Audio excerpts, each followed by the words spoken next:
High, this is సంధ్య. మన ఇండియాలో రాబోయే జనరేషన్ అత్యంత ప్రమాదకర స్థితిలోకి జారుకుంటోంది అన్న విషయం మీరు గమనిస్తున్నారా?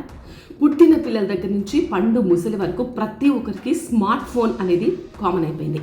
మనకు తెలియకుండానే చాలామంది ఫోన్కి అడిక్ట్ అయిపోయాం కూడా. అయితే దేశంలో 5 ఏళ్లలోపు చిన్నారులు మొబైల్ లేదా టీవీ చూసే విషయంలో గణాంకాలు ఆందోళన కలిగిస్తున్నాయి. స్క్రీన్ అనేది ఏ వయసు వారు ఎన్ని గంటలు చూడొచ్చు మ్యాక్సిమం అనే దానిపై WHO కొన్ని ప్రతిపాదనలు చేసింది.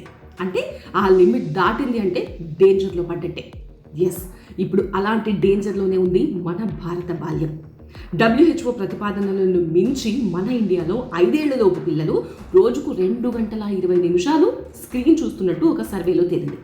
దీనివల్ల మాటలు సరిగ్గా రావు, కాన్సన్ట్రేషన్ తగ్గుతుంది, స్కిల్స్ తగ్గుతాయి, ఒబెసిటీ వచ్చేస్తుంది, ఆలోచించే విధానం తగ్గిపోతుంది, మెదడు మొద్దుబారిపోతుంది, ఐ ప్రాబ్లమ్స్ వస్తాయి, నేర్చుకునే శక్తి, జ్ఞాపక శక్తి డెవలప్ అవ్వదు, క్రియేటివిటీ తగ్గుతుంది.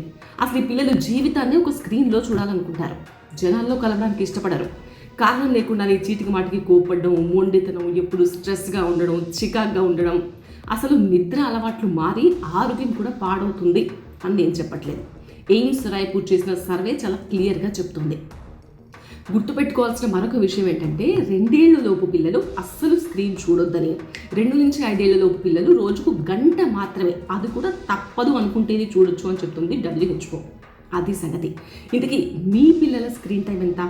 పనిలో పనిగా మీ స్క్రీన్ టైం ఎంత అనేది కూడా ఒక్కసారి చెక్ చేసుకొని కామెంట్ చేయండి.